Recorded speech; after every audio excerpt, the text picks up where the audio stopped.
Oiê, pode olhar. Eu sou Ayrton Marques e estou de volta para mais um episódio do videocast de entrevistas do Olhar Direto. E hoje, o nosso papo reto e direto é com o prefeito de Cuiabá, Abílio Brunini, do PL.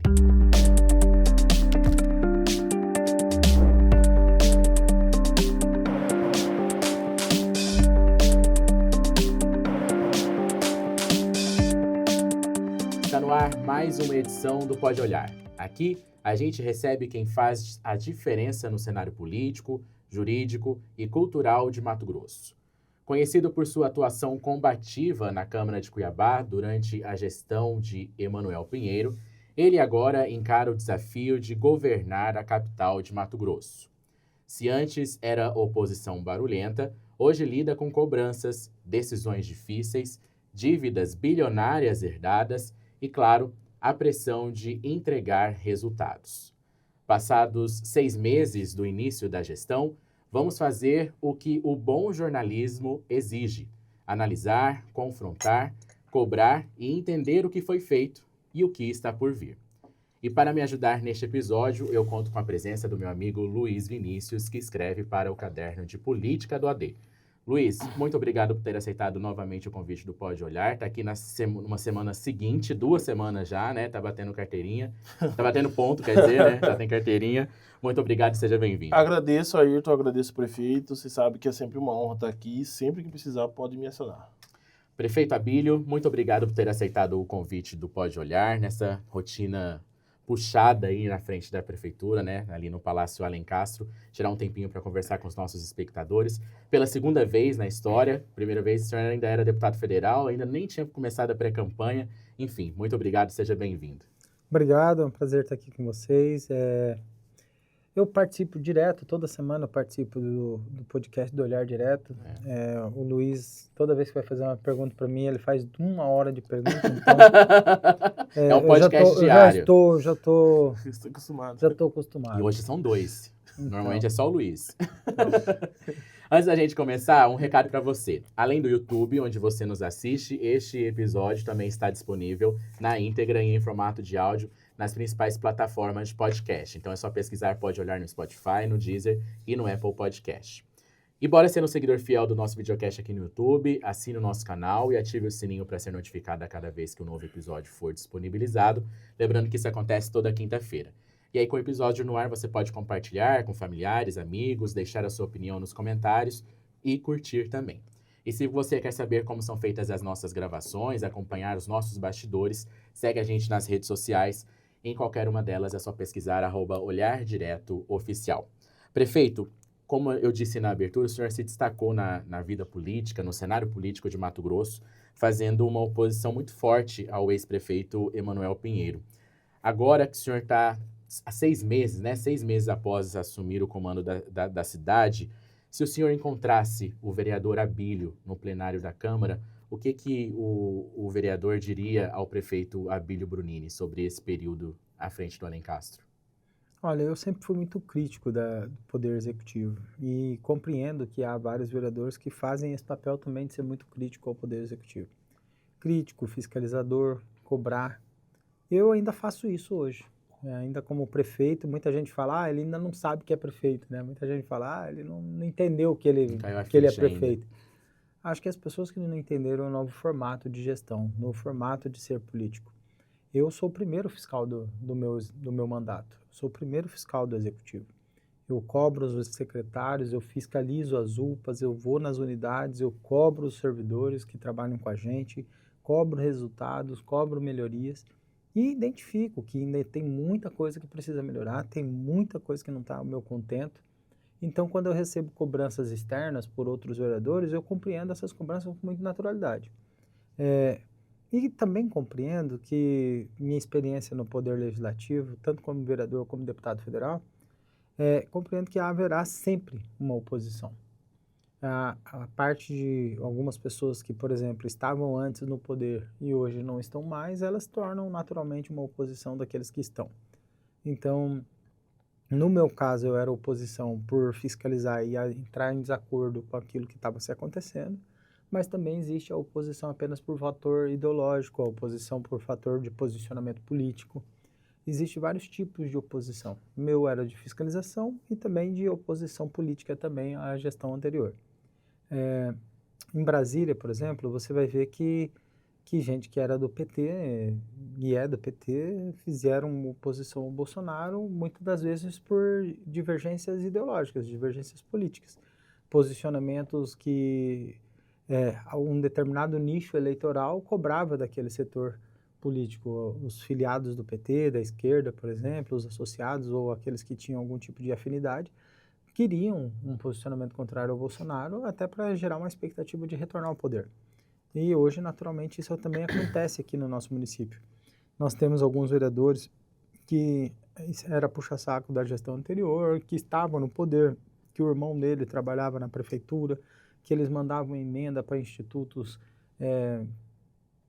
suspeitos dentro da gestão e conseguia aplicar esses recursos, que tinha até mesmo máquina, às vezes, alugada para a prefeitura, e de repente a gente cortou tudo isso e eles vão para uma oposição natural. Causa essa chiadeira, digamos assim. É normal, mas as coisas fazem parte, a gente tem que aprender a lidar. A oposição só vai ter discurso quando a gente realmente tem falhas, e nós temos falhas. Temos falhas na nossa gestão no sentido de não conseguir resolver todos os problemas da saúde. Eu posso falar que em 6 meses não conseguimos, mas muita gente tem uma expectativa muito grande de que se resolva o mais rápido possível. E ao não conseguir resolver tão rápido quanto é esperado, há naturalmente um posicionamento da oposição na crítica. É o jogo, faz parte. Hoje o senhor tem uma oposição ali formada pela minoria na Câmara, mas a gente tem aí Jefferson Siqueira, que desde antes da posse já tinha se posicionado como oposição. Tem o Daniel Monteiro, né, Luiz, na oposição. Recentemente também tem a vereadora Maísa Leão. Qual que é a avaliação que o senhor faz desses nomes da oposição? O senhor acredita que é uma oposição que constrói, porque a oposição, críticas também, algumas são construtivas, né? Ou não, é mais barulhenta? Como que o senhor analisa esses nomes da oposição do senhor, assim, que tem até agora? Eu vejo que oposição mesmo, a gente tem o Jefferson e o Dídimo, que eram pessoas que antes tinham algum tipo de influência na gestão anterior. O Jefferson tentou ser presidente da Câmara e não conseguiu, houve uma certa frustração. E a gente também não buscou nenhum tipo de relacionamento para buscar algum tipo de aproximação com esses 2 vereadores. Os demais, eu penso que é uma oposição híbrida. Ora oposição, ora independente, ora apoia as causas da gestão, no caso do Daniel e da Maísa. Porque há algumas ações que a gente faz até junto, entre eu, o Daniel, eu, a Maísa, que a gente acaba agindo em parceria porque é o bem da população, não é uma questão política ou ideológica. E outras, às vezes, eles têm razão mesmo na cobrança, têm razão mesmo na fiscalização. E como eles são parlamentares com situações políticas divergentes, inclusive eles nem me apoiaram no segundo turno, né, nem no primeiro e nem no segundo. E também não fizeram muita questão de apoiar ninguém, então era naturalmente eles iam ser oposição de qualquer um que tivesse ganho. Uhum. Era o perfil mais ou menos esperado deles ali. Alguns com mais afinidade a um discurso mais à esquerda, como o próprio Daniel e a Maísa, você percebe que tem um centro-esquerda ali, um pouco de manifestação, mas não está ainda muito focado num posicionamento ideológico. Está mais focado num nicho eleitoral que ambos procuram agradar. Eles precisam de 2%, 3% dos votos, eu preciso de 51% dos votos, então são formas diferentes de observar a política. O senhor, durante a gestão Emanuel Pinheiro, o senhor criticou muito forte um suposto e claro alinhamento, né, do legislativo com o poder executivo, e em alguns momentos o legislativo agiu até mesmo para proteger Emanuel Pinheiro de escândalos de corrupção, afastamentos, enfim. Hoje, com a maioria na Câmara, o senhor teme e há um risco de isso também acontecer, do legislativo em algum momento ser um puxadinho do executivo e protegê-lo se houver alguma necessidade? Você quer ver uma situação, como é diferente? Eu te convido a entrar, por exemplo, na rede social dos vereadores da nossa base. Se você entrar, por exemplo, no da Michelle Alencar, você vai ver ela fiscalizando as unidades de saúde. Ela é base, ela é da nossa gestão, mas ela não deixou de ser vereadora. Então ela continua fiscalizando. Se você entrar da Samanta, minha esposa, primeira dama e vereadora, você vai ver ela fiscalizando. Ela vai nas unidades de saúde, ela vai na diretoria de bem-estar animal, ela vai nas áreas de educação, ela fiscaliza, ela não só apoia, mas ela também faz denúncia na rede social dela. A Maísa, assim como o Daniel, e às vezes ele tem um pouco mais de protagonismo por ser mais próximo de uma declaração de oposição. Uma independência mais firme, Mas né? ele tem um posicionamento mais ácido, de repente. Uhum. Mas a Michele, o Dilemário, a Samanta, outros vereadores fiscalizam. O Dias mesmo tem denúncias dele lá também, fiscalizando. Eu vi também o Marcos Brito, que muitas vezes também nos ajuda aí, mas também fez denúncias também sobre a questão do bem-estar animal. Então, a nossa base, ela não é uma base, como se dizer... Subserviente. Ela não é submissa, ela é uma base independente, ela é uma base com liberdade. A própria Paula Calil, por exemplo, fez diversos questionamentos, recentemente fez alguns, nos veículos também colocaram, ela cobrando um posicionamento sobre algumas pautas. Sobre obras, né? Obras, que ela quer um cronograma das obras. Nós temos aí, ela também ela articulou muito com o pessoal dos bares e restaurantes para a lei do silêncio, para a gente conseguir equilibrar um pouco essa situação. O Hanali, por exemplo, ele tem nos criticado em algumas coisas sobre a Guarda Municipal, que é uma das bandeiras dele ali como parlamentar. Então, são vereadores que estão na nossa base, ajudam a gente nos projetos importantes, mas quando eles têm que fazer o seu papel de fiscalizar, eles não se furtam dessa função. É diferente de você pegar um vereador que fica pianinho, catinho ali, não faz nada. Mesmo sabendo que tem algo errado ou algo a se melhorar. Eu mesmo falo para a Samanta, falo para os outros vereadores, falo, identificou errado? Denuncia. Denuncia. O secretário está fazendo um trem errado. Denuncia o secretário. O próprio Dilemário, o nosso líder de governo, ele convoca a secretária, você não percebe? Esses dias ele chamou lá a secretária de saúde, que estava bastante questionável, ele falou, vou levar a secretária de saúde ali, convoca. Antes, para chamar um secretário na Câmara, era um sacrifício. Eu mesmo tentei por inúmeras vezes chamar um secretário, não ia de jeito nenhum. Hoje fazia o que fazia e no final não conseguia nenhum convite, né, prefeito? Hoje os nossos secretários vão espontaneamente. A primeira dúvida, o primeiro problema, o secretário vai lá. Eu tô lá direto. Na época da gestão anterior, era um interlocutor do Emanuel que ficava lá nos bastidores. Eu não, eu mesmo vou. Eu vou lá. E qual é a importância de eu estar lá?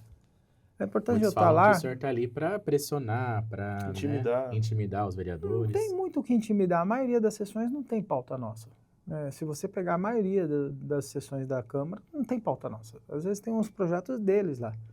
Mas o que eu percebo? A minha agenda na prefeitura ela é muito corrida. Se você for na prefeitura, você vai ver um monte de gente me esperando, a agenda puxada, corrida. Eu não consigo dar atenção para o vereador lá. Quando eu vou na Câmara Municipal, eu sento ali do lado com eles, eu bato um papo com eles, eu converso, eu sento naquele sofá lá, boto meu pé na cadeira e fico mexendo no celular, respondendo os problemas da prefeitura, enquanto eles estão na foto e não tem problema com isso não tem problema com isso não. Porque ali, para mim, é um momento de interação com o Poder Legislativo. Antes eu fazia isso também no período da quarta tarde, que eu ia lá na Câmara, quarta-feira à tarde, tratar dos assuntos da semana e tudo mais. Só que quarta-feira à tarde começou a ficar muito puxado para mim na prefeitura e eu não consegui mais ter agenda. E aí eu falei, não, eu vou nos dias de sessão, porque eu sei que todos estão lá. Né? E aí a gente bate papo e tal, e como eu tô de dieta, eu não vou comer do lanche deles mesmo, então não tem problema nenhum, a gente se interage. Os jornalistas lá também não comem muito, ou melhorou isso. Eu queria perguntar para o senhor, entrando nessa questão, prefeito, eu queria que, é perceptível a gente ver que o senhor emagreceu bastante, e eu queria saber do senhor se você está tendo muita dificuldade na alimentação, provavelmente reduziu algumas coisas aí. Queria que o senhor contasse um pouco dessa rotina da alimentação do senhor. Um dia eu vi o senhor comendo uma carne com limão, com casca e tudo. Eu achei muito assim, interessante. De rodela? Cortado rodela? Isso, com casca e tudo. Me chamou muita atenção. Eu queria que você contasse essa questão do senhor ter esse projeto novo do senhor, da vida do senhor, também a questão da saúde, né? Algumas vezes é por falta de tempo mesmo. Só para você ter noção, hoje nós demos entrevista numa emissora de TV, saímos de lá praticamente 2 horas da tarde e eu tô aqui. Eu fui comer um lanche antes de chegar para cá, né? Então, às vezes eu almoço 4 horas da tarde, às vezes eu nem almoço, vou só comer um lanche à noite. Às vezes eu não tenho tempo do café da manhã, então essa rotina, ela me prende muito. A medicação, ela me ajuda a não sentir tanta fome. ela não é que ela te tira a vontade de comer.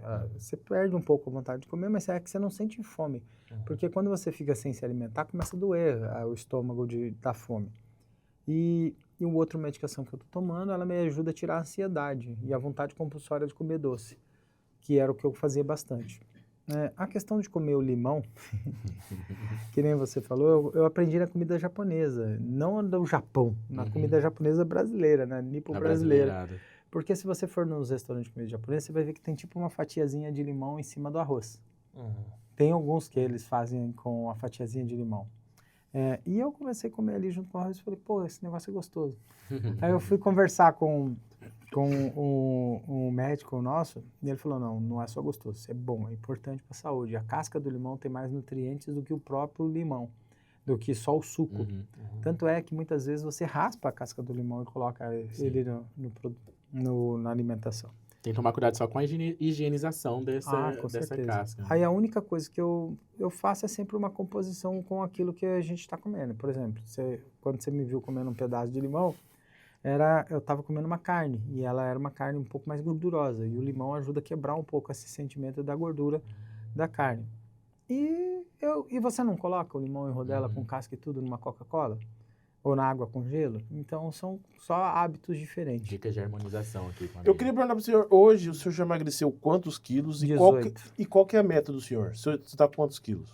Bom, qual que é a sua meta? Bom, primeiro é explicar. Não é uma meta estética. Eu não quero ficar magro no sentido de ficar barriga seco. tanquinho. Não. Padrão de internet. Não tem essa pretensão, até porque a Billy tirando foto sem camisa daqui a uns dias. Não tem essa pretensão, até porque a inteligência artificial faz as fotos pra gente. Né? Mas a minha questão maior é sair do grau de obesidade 1. Tá? Então, assim, o que acontece? A minha atividade, ela gera muito estresse.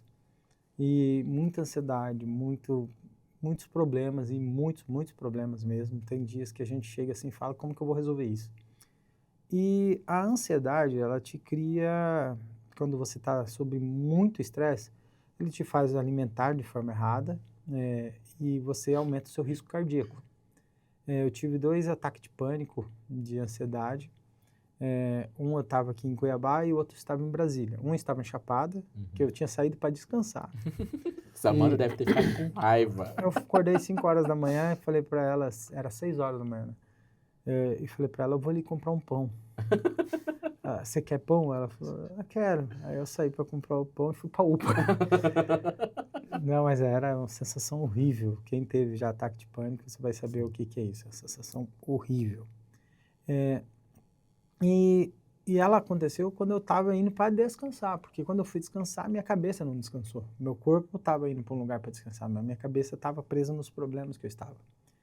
E nisso eu fiz quase, o pessoal chama de cateterismo, mas eu fiz só um exame de coração, que passa um tubinho com uma câmera aqui dentro, vai até lá dentro. Ele não tinha nenhum problema de entupimento de veia, nada disso, mas eu estava com a pressão 16/10. E batimentos muito acelerados, um pânico muito alto, problemas graves. E a obesidade que eu estava, em 124 quilos, ela trouxe um risco cardíaco muito alto. Comecei a tomar um remédio para pressão, hoje eu tomo remédio para pressão, para controle de pressão alta. Eu estava na primeira fase da pressão alta. Então, assim, primeira fase de pressão alta, 124 quilos, risco cardíaco alto, crise de ansiedade, pânico, tudo mais, é um passo muito próximo de você ir para um fim muito indesejável. E rápido. Então, assim, o médico falou, olha, você precisa sair da obesidade grau 1, eu estava já quase na obesidade grau 2. Então, eu precisava baixar para a obesidade, no máximo, obesidade normal. O ideal é não ser obeso, né? Mas eu tinha que baixar. E aí, quando eu vi que até a Thaís Carla tá fazendo redução alimentar, eu falei, pô, aí tá tudo certo. Não vai ter problema nenhum. Vai ter problema nenhum. O senhor é muito ligado às redes sociais, né? Como que está ligado ao humor, né, pô? Você tem que se divertir um pouco. Mas o mais importante o médico falou, Abílio, você precisa perder peso. Não é uma questão de estética. É uma questão de você ficar vivo. E eu falei, cara, vou transformar essa minha necessidade de cuidado com a saúde como uma situação que influencia outras pessoas a tomar cuidado com a saúde. E aí eu postei isso na rede social. Em vez de esconder o meu problema e falar, vou cuidar sozinho, escondido do meu problema, eu falei, não, eu vou compartilhar essa situação minha de vocacional cuidado. E eu percebi que outras pessoas começaram a olhar para isso também. A olhar para o tipo de medicação que eu estou tomando, para os cuidados que eu estou tendo, para a perda de peso. E isso está influenciando as pessoas no cuidado de saúde. A gente está montando um programa junto à Secretaria de Saúde voltado ao emagrecimento. A vereadora Michele mandou uma emenda de 1,5 milhão para a gente comprar o Mounjaro e as pessoas fizeram marketing tanto em cima disso. Mas eu sempre que tenho oportunidade falo, não é só o medicamento. Até a minha dúvida, prefeito, o senhor fala de distribuir isso na rede municipal, né, na rede pública de graça para as pessoas. A prefeitura tem essa estrutura para fazer essa distribuição e esse acompanhamento, que não é só eu acho que eu estou gordo e quero tomar isso, mas tem que ter um acompanhamento multidisciplinar, né? A prefeitura tem essa estrutura? Tá, primeiro é deixar bem claro o seguinte, o Mounjaro é uma marca. O medicamento mesmo é tiazepida, eu acho, esqueci o nome como que fala, mas vocês vão escrever.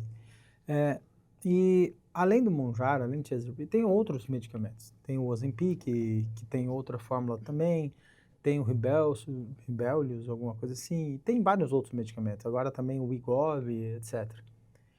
A fórmula que você vai tomar, ela depende dos seus resultados de exames, ela não é uma coisa padronizada. Não é o Abílio tomou um Mounjaro, eu vou tomar e vai dar tudo certo.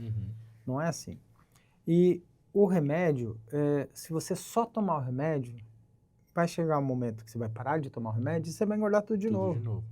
Então a pessoa precisa entender que não é só o remédio. Ela precisa entender que é um processo para ela aprender a reeducação alimentar, ela precisa entender que o que causa a obesidade nela. Às vezes a pessoa pensa, tô gordo porque eu tô comendo demais. Aí ela vai lá e reduz a alimentação no almoço. Mas ela reduz carboidratos importantes, como do arroz, do feijão e da alimentação saudável, que de certa forma a nossa alimentação brasileira é uma alimentação saudável. E nos intervalos durante o dia ela come chocolate, come outras porcarias e não se sente bem alimentada e chega no fim do dia, comeu 3 salgados, tomou 3 litros de coca, 3 chocolates e não comeu o arroz e feijão, que poderia dar um sustento muito mais adequado para aquela pessoa. E é importante entender o seguinte, eu tenho 41 anos. Durante 41 anos eu tive um hábito alimentar muito ruim. Não vai ser 3 meses de tratamento que vai mudar toda a minha estrutura corporal, de DNA, de todos o meu metabolismo, toda a minha programação neural, que vai deixar de alimentar desse jeito.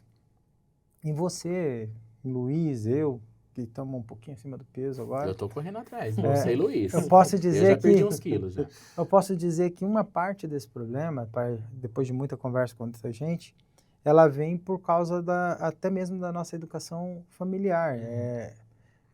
Você reunião de família, se matar de comer. Quando você chorava, quando você era bebê lá, sua mãe, por exemplo, dava comida para você parar de chorar. Molhava o bico no café ou na Coca-Cola. Isso vai te treinando. Então, tipo, todo o estresse que você passava, você ia para comida. É uma questão emocional, né? Toda dor que você passava, você ia para comida. E aí chegou um momento que hoje você adulto, ao passar por dificuldades, você desconta na comida. Então, e nem todo mundo tem um biotipo desgraçado, aquele biotipo que não engorda, magro de come, ruim, come, né? come e não engorda. Nem todo mundo tem esse problema. O senhor falou aí que teve 2 problemas, um em Chapada e um em Brasília, né? O senhor, em algum momento dessas crises, prefeito, o senhor ficou com medo de morrer? Em todas elas. Todas elas.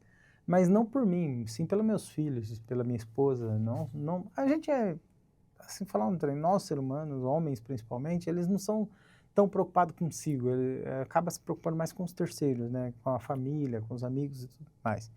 No meu caso, eu tenho 2 crianças que eu sou apaixonado, minha esposa também. Então, assim, a minha preocupação era com elas, né?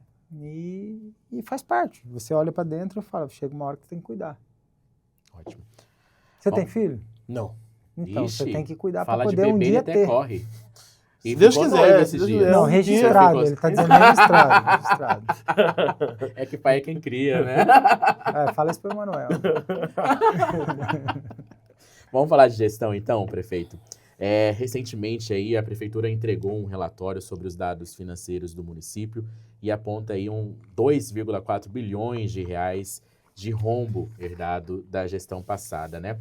Queria que o senhor falasse o que isso travou de imediato nos seus planos.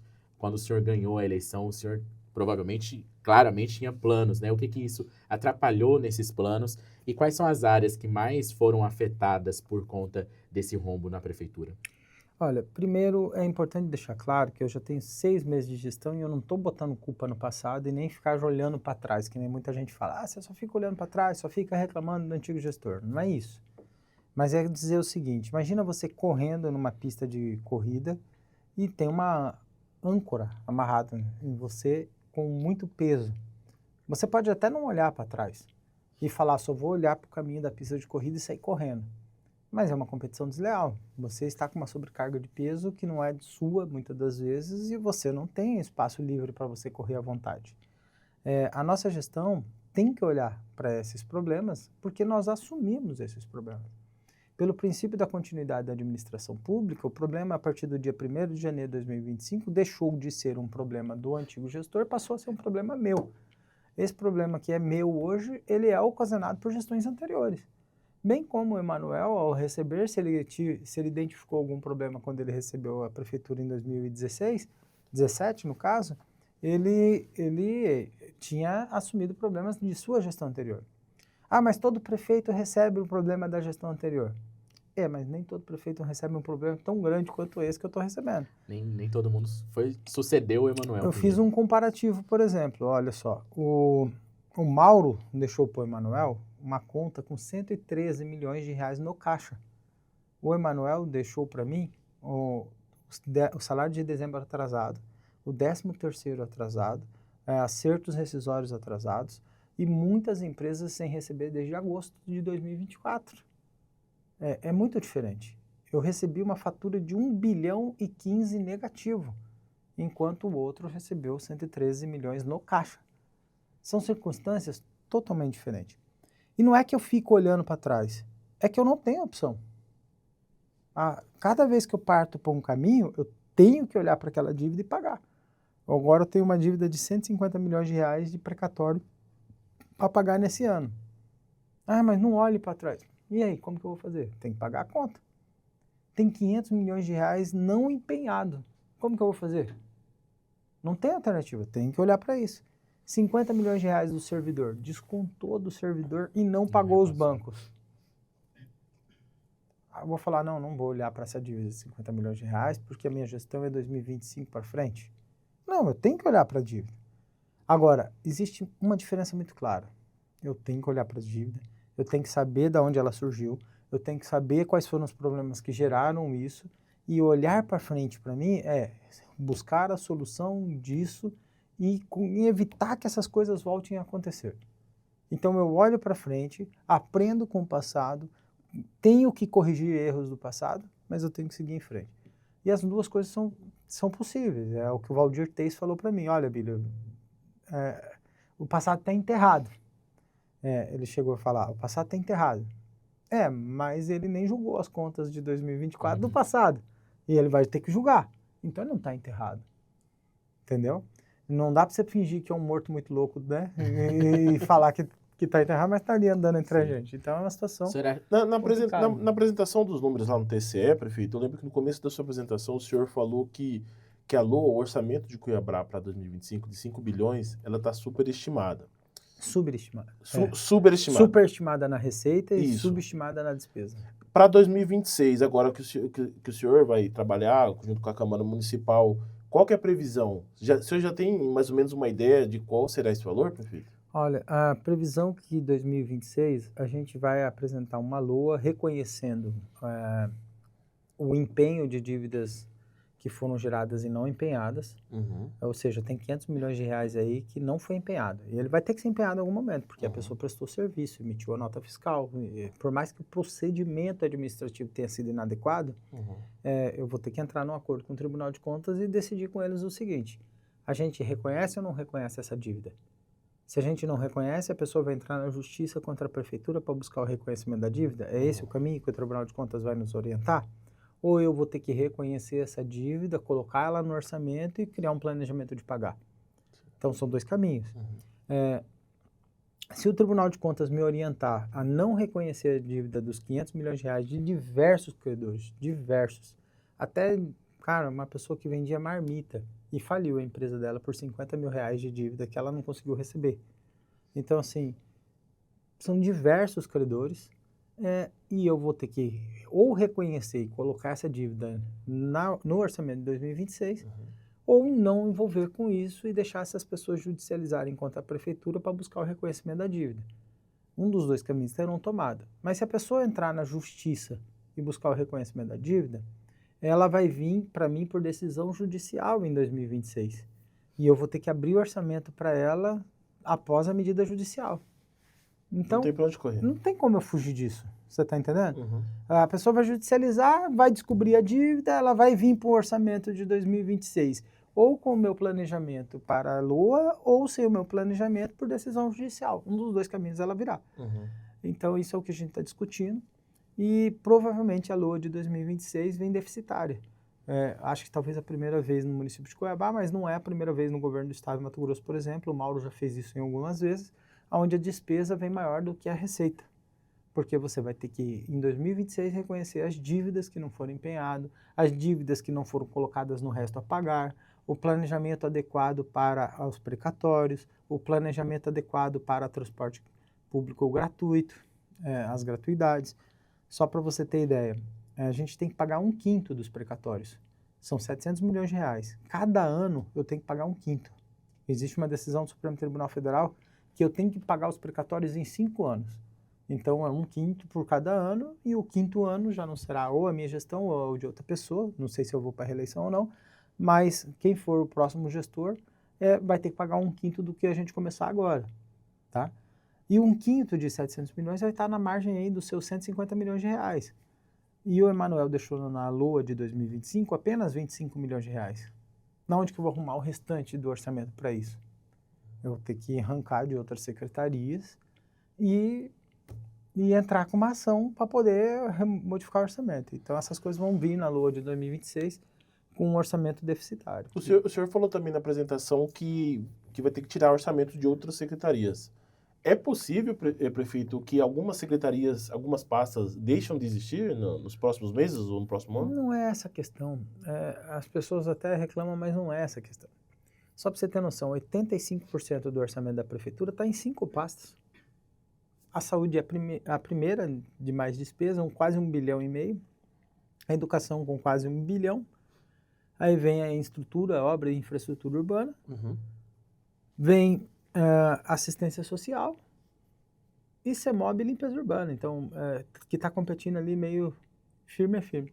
Mas a assistência social é a 4ª das maiores secretarias. As outras secretarias, o orçamento é ínfimo. Secretaria, por exemplo, de Esporte e Cultura, que eu gostaria que tivesse muito mais orçamento, ela tem um orçamento pequenininho, ela não tem muito... Ela faz um milagre com o orçamento que tem. Uhum. A assistência social, a gente está aumentando o orçamento dela todos os dias por decisão judicial. As decisões judiciais vêm criando obrigatoriedades para nós na assistência social, que não tem outro caminho. E a gente sabe a necessidade social da população. O Brasil está numa crise muito grande. As pessoas estão passando muita dificuldade. Tem aumentado o número de pessoas dependentes do Bolsa Família. Tem aumentado o número de pessoas em questão de vulnerabilidade. Aumentou significativamente o número de pessoas na população de rua. Então, tudo isso vai gerando necessidades e obrigatoriedades que são vinculadas à pasta da assistência social. Uhum. Nós temos hoje no nosso município índios que vieram de outro país. Nós temos o Aral, por exemplo, que é uma comunidade migratória indígena que veio de outro país, fugindo de um regime ditatorial do seu país, a fome e as dificuldades de sobrevivência. Então aqui hoje existe uma decisão que a gente tem que dar um terreno para eles montar o seu espaço. Olha só, nós não damos terreno nem para a gente que mora aqui, nos nossos cuiabanos. Nós não estamos dando terreno para as pessoas que estão morando isoladamente lá no contorno leste, mas nós vamos ter que dar um terreno para os índios ou araus que vieram de outro país para cá. Então, a assistência social tem cobrado muito o orçamento do município, e eu entendo, a gente tem que fazer. A gente vai ter que tomar medidas. A população idosa da nossa cidade está crescendo.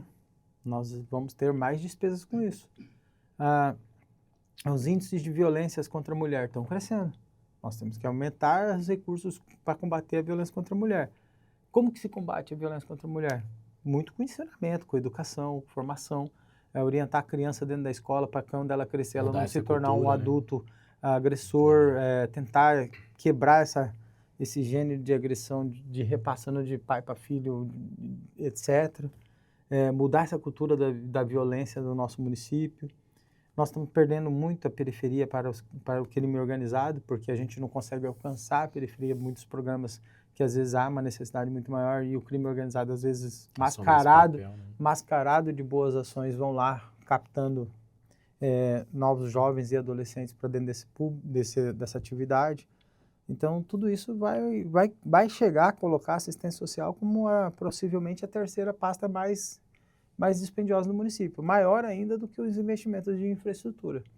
Prefeito, e na previsão do senhor, quando será possível esquecer de fato esse passado? Passar por cima de todas essas dificuldades e fazer com que o município volte a investir nessas áreas primordiais, tenha dinheiro para assistência social e todas as outras pastas, né? Em quanto tempo a gente pode esperar e esquecer esse encosto da gestão passada? Olha, a gente começou a nossa gestão nos primeiros dias do ano com muita chuva. E os bueiros todos entupidos. Nós não éramos responsáveis sobre isso, mas estava todos entupidos. A cidade cheia de buraco. A maior das reclamações no início da nossa gestão era buracos. Esses buracos vêm com desculpa de 2023 para cá. Eu lembro do Estopa dando entrevista no final de 2023 que ele ia montar uma usina de tapa-buraco para chuva, lembra? Uhum. Que ia comprar um equipamento que tampava o buraco na chuva. Culpava Águas Cuiabá e buscava essa solução. Sim, eu lembro disso. É só você pesquisar no Google e vai ter isso. Então nós acumulamos uma manutenção da infraestrutura urbana, principalmente na área do pavimento, que são problemas acumulados de 2020, 2021. Tem lugar que a gente tapa o buraco que a pessoa fala, pô, tem 40 anos que eu moro aqui e nunca vi alguém tapar o buraco aqui. E a gente está indo lá. Às vezes são buracos de gestões, inclusive, anteriores da gestão do Emanuel, mas passou pela gestão dele e ele não tapou. Né? Então a gente vai ter que ter essa responsabilidade. Então não é que eu estou só olhando para trás, é que os problemas da cidade são problemas de trás. Uhum. O mau funcionamento das unidades de saúde. Se você for, por exemplo, nas unidades básicas, a maioria está deteriorada. Eu convido não só os vereadores de oposição, mas a todos os nossos vereadores a ir apresentar para a sociedade o que a gente encontrou. Quando você vai numa UPA e encontra cadeiras rasgadas, como a própria outra vereadora foi lá e publicou, cadeira rasgada, falta de instrumentos, o espaço inadequado para acomodação. Recentemente, falta de medicamento, né? Que foi necessário falta de medicamentos e tudo mais. A cadeira não rasgou em 6 meses. A cadeira não apareceu destruída lá em 6 meses. Aquele ambiente de saúde não está precário em 6 meses. O velho pronto-socorro de Cuiabá não está com a pia caindo em 6 meses. Isso tudo é consequência de uma certa escala de tempo. Então, é nossa missão corrigir. E para corrigir, tem que identificar. Se você não... Eu, por exemplo, não estava acima do peso por causa de 6 meses de gestão. Eu estava acima do peso por causa de 41 anos de alimentação inadequada. Cresceu, no caso. Né? Não, eu estava acima do peso em 41 anos. Então, assim, identificar que eu tenho que fazer uma reeducação alimentar, assim como eu tenho que fazer uma reeducação administrativa na prefeitura, eu tenho que fazer uma reeducação financeira na gestão pública, para que hoje a gente tenha superávit orçamentário e esse superávit seja para pagar um pouco da despesa passada. E a nossa meta para o ano que vem é alcançar a nota Capag B. Hoje a gente é C, é a pior nota que tem. A gente alcançando a nota Capag B, a gente já consegue pegar empréstimos em juros muito baixos e aí a gente já consegue buscar um recurso para investimentos, por exemplo, na área de infraestrutura. E também a gente tem um pouco de superávit e a gente consegue separar um pouco do nosso orçamento para investimentos de infraestrutura. Hoje o governo do estado investe 19% do seu orçamento em infraestrutura na malha rodoviária e todas as outras áreas de infraestrutura do estado. Se a gente conseguisse investir pelo menos 10%, hoje a gente não investe nem 3%. Nem 3% do orçamento do município é para fazer rua, é para fazer operações de estruturas urbanas. Não faz. O município tem mais investimento em pagar precatório, pagar dívida, pagar não sei o quê, do que investimento nos bairros. E a população quer o asfalto. Vai lá no bairro São Francisco para você ver. Eles não querem nem saber, o cara quer asfalto. Na chuva é uma lamaçal e na seca é uma poeirada do caramba. Vai lá no Três Barras para você ver como está o posto de saúde caindo aos pedaços. O cara quer a reforma daquele equipamento. Só que, infelizmente, é difícil você reformar a casa tudo endividado. Você não tem nem crédito para conseguir comprar o material da casa. Você não consegue ir lá na Todimo financiar se o seu nome tiver tudo ferrado e nem cartão de crédito você tem. Nem na camaradagem, o senhor vai lá... Hoje ninguém mais vende fiado. Ninguém mais vende fiado. A gestão tá difícil e nós não vamos fazer isso. Uma das coisas que a gente colocou com o Marcelo Bussic lá a gente só vai comprar aquilo que a gente tem condição de pagar. A gente só vai fazer compromisso com aquilo que a gente tem condição de pagar. Porque a gente não vai transformar a prefeitura num problema que foi das questões financeiras que aconteceram no passado. E a responsabilidade é tão grande que você chegar no fim do ano, conseguir pagar todas as contas. Esse ano eu vou pagar 13 folhas, número horrível, né? Mas eu vou pagar 13 folhas do servidor público. Mais o 13º de todo mundo, mais as férias de todo mundo, mais os bônus, as premiações, todos os direitos de todo mundo. Tô pagando de janeiro a dezembro, mais dezembro do ano passado. Então, o meu mandato é como se fosse de dezembro a dezembro. Não existe. Eu assumi um mês depois do caos que já tinha instalado. Eu quero voltar só um pouquinho numa coisa que o senhor falou sobre a análise das contas do prefeito Emanuel Pinheiro pelo TCE, as contas de 2024. Na avaliação do senhor, o senhor tem expectativa de que esse parecer técnico do TCE seja pela reprovação dessas contas e que na Câmara de Cuiabá essas contas sejam de fato reprovadas por tudo que o senhor encontrou na prefeitura? Olha, eu não posso julgar preliminarmente qual vai ser o parecer de um órgão que é uma outra instituição. Se eu fazer qualquer juízo de valor sobre isso, eu vou estar entrando na competência de outro órgão e eu vou ferir esse princípio deles. Eu quero que eles analisem os números com imparcialidade de qualquer posicionamento político e de qualquer coisa e façam o julgamento que lhe for necessário. Se for o julgamento correto, justo, que é isso que importa. Se tiver que aprovar, aprova. Se tiver que reprovar, reprova. E a Câmara faça análise conforme aquilo que lhe compete. Porque da minha parte, eu faço o que está dentro do meu limite territorial ali da administração pública. Não vai fazer igual o Donald Trump? de tentar interferir nas decisões do outro país. Não, o Lula fez isso. Foi lá e pegou a primeira-dama do Peru e trouxe de jatinho da FAB, fugindo de uma condenação que teve lá, né? Então, o Lula foi lá no outro país e esticar cartazinho para liberar uma condenada de corrupção. Então, Trump, Lula, outro, na geopolítica que nós estamos, até a Janja está influenciando a decisão de outro país, pedindo para o Xi Jinping mandar a gente para controlar as redes sociais aqui, dar uma dica de como controlar as redes sociais no Brasil, porque ela não consegue ver essa liberdade nossa com as redes sociais. Então, se você perceber, a Janja, que é uma pessoa que você tem que admitir que é uma pessoa inteligente, minimamente inteligente, que tem bom senso, ela não vai se calar diante de qualquer situação. Não, ela mesma falou numa entrevista, não foi? Ela falou, olha, tem que se admitir que ela é realmente uma pessoa inteligente. Então tá. Antes de você entrar no assunto de saúde, eu quero fazer uma pergunta, voltando agora para a gestão, prefeito. Eu queria saber do senhor se o senhor está satisfeito com o seu staff, o seu grupo de secretariado, ou se o senhor pretende fazer mudanças aí nas próximas semanas, nos próximos meses. Olha, primeiro é importante colocar que todos nós, todos os secretários, agentes, alguns com mais experiência de gestão pública, outros com menos, mas todos estão nos dando o nosso melhor. Às vezes não é o suficiente, porque às vezes a gente não conhece tudo e precisa aprender e lidar com todas as situações. Sim. Alguns secretários pegaram as piores secretarias, as maiores bombas, e qualquer um que tivesse à frente da pasta teria dificuldade. Só para você ter ideia, lembra da Daniela Carmona, quando ela assumiu a intervenção? o tanto de dificuldade que ela teve, as questões de boicote, as situações que ela passou, e foi muito difícil ela, os primeiros 3 meses da intervenção, tanto que foi prorrogado por mais um tempo, e aí conseguiu um pouco mais de estabilidade. E naquele mesmo tempo que a intervenção aconteceu no município de Cuiabá, eles abriram muitas obras, a meta era entregar 50 unidades reformadas no final do ano, e não chegou no final do ano, não entregou 50, entregou 15, 20, chegou no final da intervenção, não entregou, acho que nem 50% daquilo que se comprometeu.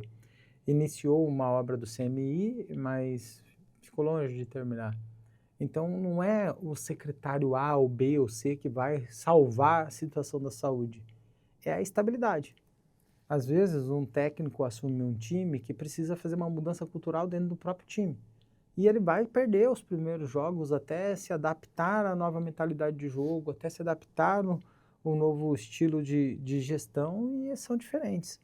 A Daniela é uma excelente gestora pública, a Daniela Carmona, e a Lúcia também. Só que são perfis diferentes. Existiram inúmeros secretários dentro da Secretaria de Saúde. Na última gestão foram 9, sendo que boa parte deles afastados por operações da polícia e denúncias de corrupção. Agora, o que a gente tem que entender é que a Lúcia não é política e nem está preocupada em ser. Ela não quer agradar a classe política, ela quer entregar o melhor resultado da administração da saúde pública. E para ela não tem aquela simpatia política que muita gente gostaria que fosse. Uma pessoa que fosse lá, sorrisse para todo mundo, abraçasse todo mundo e coisa e tal. Não, ela é analítica e determinada. O que a gente precisa fazer? É isso, vai fazer isso. E não dá para fazer do jeito que a gente quer. Como que você compra medicamento sem um histórico de consumo? Você não tem um norte para isso. Ela tem que experimentar o fluxo de saída de medicamentos, começar a gerenciar 1, 2 meses, 3 meses para saber o volume, para você saber fazer uma compra emergencial. E outra, as pessoas que ganhavam a compra emergencial, por exemplo, não entregavam. Porque são os mesmos fornecedores que tem aí há um certo tempo, e eles falam, pô, você está me devendo 3, 4 meses de 2024, se você não me pagar, eu não vou te entregar os medicamentos de 2025. E fazia chantagem, fazia as ameaças. E quanto mais ainda aparecia essa situação como uma crise política na opinião pública, nos veículos de comunicação, na Câmara dos Vereadores, mais as empresas se achavam no direito de pressionar para poder ter uma pressão política muito maior, chantageando ao pagamento do passado. Faz parte do jogo, a gente tem que aprender a lidar com isso. E a Lúcia o tempo todo sob pressão. E vai ser, o tempo todo. A saúde é uma pasta muito polêmica. Uma vez a Lúcia foi num programa de podcast também, de um site de notícias, e ela falou de forma assim, sem politizar, falou claramente, uma boa parcela dos problemas das unidades de pronto atendimento, as UPAs, é o atestado. Ela falou, antes de eu falar. E aí caíram matando ela, rufando o pau nela. Eu falei, eu vou ter que gravar um vídeo com todos os dados, apontando o que ela estava querendo dizer e mostrando a realidade. A gente fez isso e curou 30%, 40% das pessoas que buscavam as UPAs. Hoje nós temos 30%, 40% de pessoas a menos. Na segunda-feira, que era o mais movimentado, por causa que o pessoal fica doente mais na segunda, depois do domingo de balada, é uma doença natural, atestado, como que chama? Tem até uma doença denominada nesse... É uma pandemia de atestado na segunda-feira, e na terça-feira era um caso com continuidade, tipo segunda muito cheio, terça meio cheio, e quarta um pouco menos. E no final de semana se aproximava novamente um pouquinho dessa movimentação. Quando a gente mudou a política do atestado, reduziu. E as pessoas agora que realmente vão na UPA são as pessoas que realmente precisam. Então imagina você ficar doente, ir na UPA e ter 10 pessoas na sua frente só esperando atestado. Por mais que seja só para dar atestado, 10 minutos de atendimento daquela pessoa.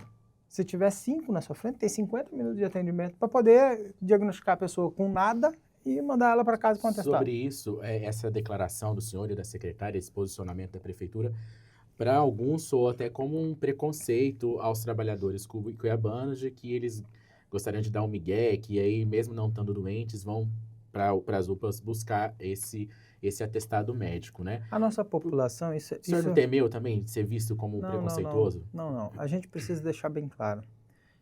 Nós moramos numa cidade que tem mais ou menos 700 mil habitantes.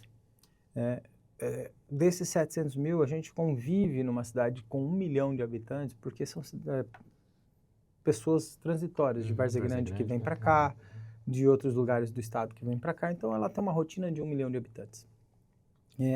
Se isso fosse a opinião da maioria, as UPAs não comportaria.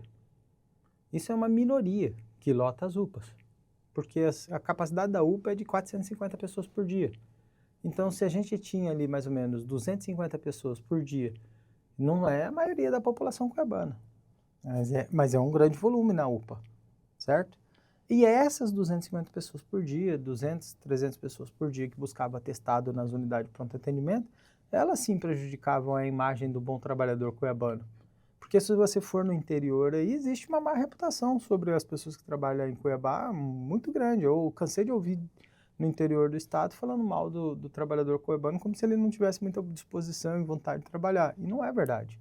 Aqui em Cuiabá nós temos a construção civil a todo vapor, nós temos as áreas de saúde, de trabalho a todo vapor, pessoal da educação a todo vapor.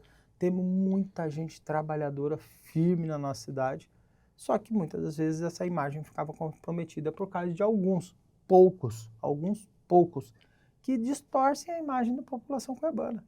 Imagina um cara que vem empreender aqui em Cuiabá, abrir uma empresa, uma indústria aqui em Cuiabá e na segunda-feira chover atestado na indústria do cara. E o cara não poder fazer nada porque existe uma legislação trabalhista que protege o cara que vai lá buscar o atestado. A culpa é nossa, a culpa é da prefeitura também, por não fazer nada e ficar emitindo atestado para todo mundo. Ela tem que flexibilizar a forma dela de trabalhar e vai gerar mais emprego. E hoje quem vai não gerar tem mais esse renda. atestado?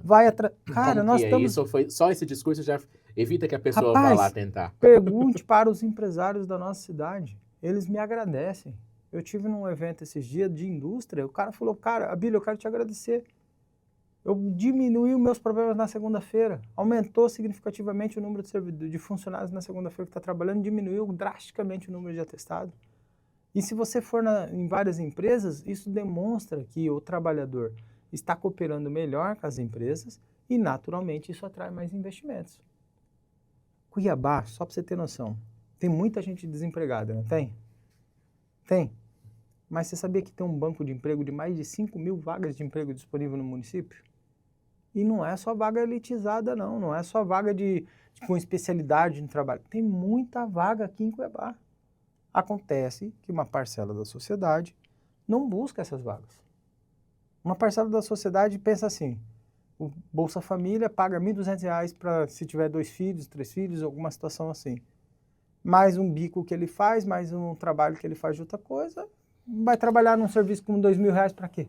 O governador Mauro Mendes, ele também reclama muito disso. Ele diz que importa muito mão de obra. Por que isso acontece aqui em Cuiabá, prefeito? O senhor tem mais ou menos ideia? Porque a boa parte dessa mão de obra vem de uma região do país que está muito vulnerável e há falta de empregos nessa região do país. E eu não vou nem citar qual região para ninguém achar que é um tipo de xenofobia ou qualquer coisa de preconceito com partes do país, mas uma parcela dessa população que vem de fora para cá vem em busca de uma qualidade de vida que no seu estado, na sua localidade, não tem. Uhum. E aqui no Mato Grosso nós temos muita oportunidade de emprego. E aqui em Cuiabá tem muita oportunidade de emprego. Se você andar nas lojas do centro, por exemplo, tem um monte de anúncio lá, precisa de gente na limpeza, precisa de gente na segurança, precisa de gente para trabalhar de atendente, precisa de gente no setor administrativo, tem muita oportunidade de emprego em Cuiabá. E o que fazer na avaliação do senhor para fazer com que essas pessoas busquem essas vagas de emprego que existem? É cortar essas Bolsa Família, cortar esses benefícios? Não é, eu não acho que é isso. Eu acho que antes de fazer uma ação como essa, ela precisa vir do poder público, o estímulo ao trabalho. Estímulo à capacitação, o estímulo ao trabalho, o apoio, aumentar o número de vagas de creche, para que as mães, por exemplo, que querem trabalhar também, ela possa ter um lugar para deixar seus filhos e ir trabalhar. Ajudar a questão do transporte público, a melhoria do transporte público, para que a pessoa se sinta um pouco mais motivada a ir trabalhar. E nisso a gente está modificando muita coisa. Agora, é importante entender que os programas de assistência social, eles devem vir atrelados a uma responsabilidade. A pessoa que ganha o benefício da assistência social, ela precisa se qualificar com o apoio do governo. A gente vai lá e ajuda a pessoa, o governo federal, por exemplo, deveria ajudar essa pessoa, porque do jeito que está, só se cria pessoas em condição de vulnerabilidade, não se tira as pessoas da condição de vulnerabilidade. E as pessoas não entendem o quanto isso é cruel, quanto isso é cruel. Começa na escola, não consegue fazer a alfabetização na idade certa, essa criança vai avançando sem reprovar, porque não reprovava mais, no município de Cuiabá agora reprova.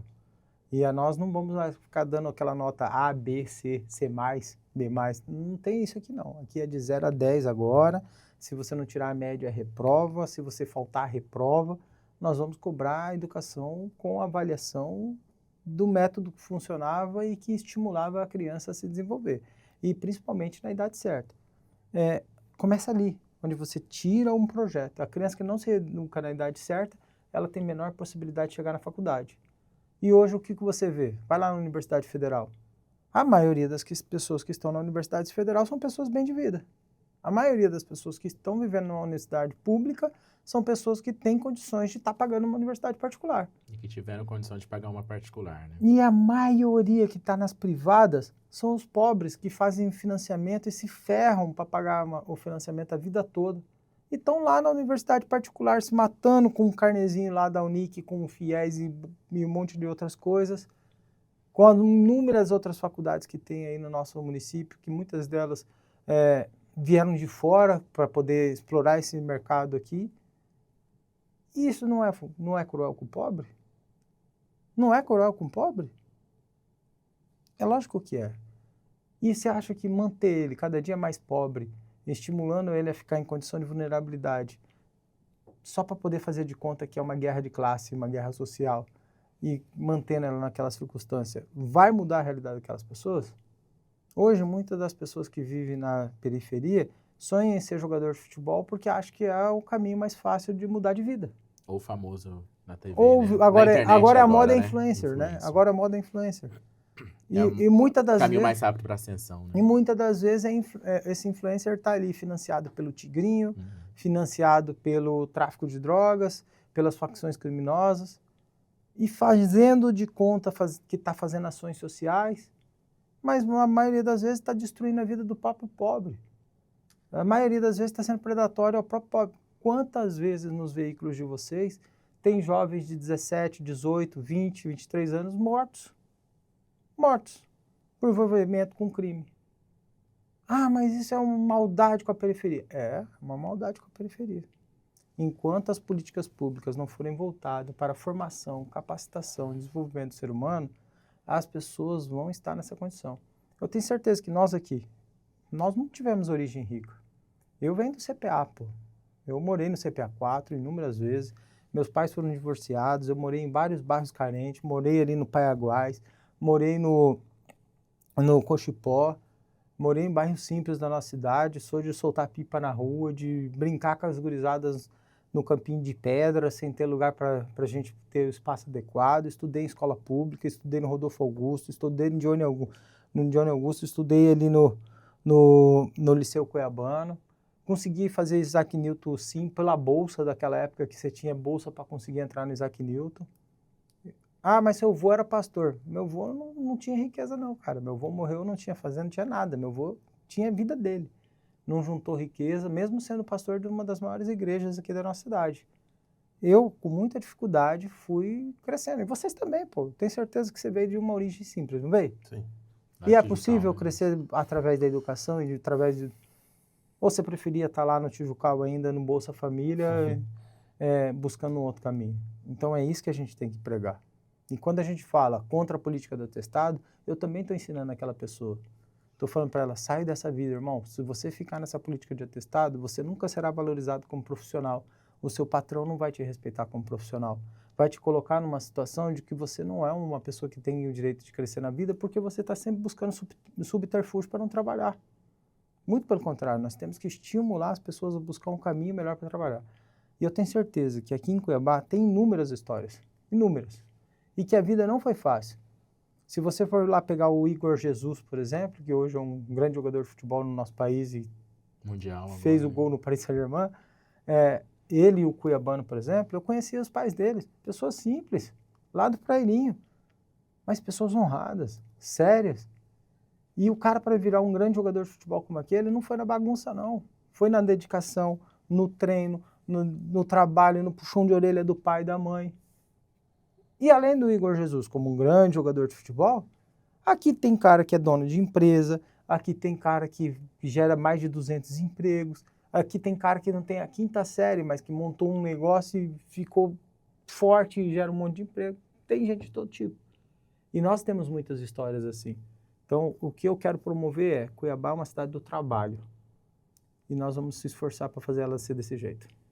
Prefeito, para tirar Cuiabá do buraco, também é preciso fazer parcerias, né? O senhor já se reuniu nas últimas semanas aí com o vice-governador Otaviano Pivetta, nas oportunidades em que ele esteve em exercício, né, no comando do Palácio Paiaguás.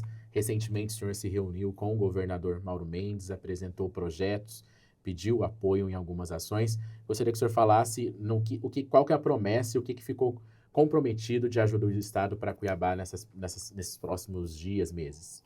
Então, o Estado ele apresentou para a gente os investimentos dele na casa de mais de 3 bilhões de reais no município de Cuiabá, mesmo com tanta dificuldade de relacionamento entre o governo e a prefeitura. Durante a gestão passada, o governo do Estado investiu em 11 bairros em pavimentação asfáltica, não terminou todos eles ainda, está ainda em fase de execução, mas boa parte sim.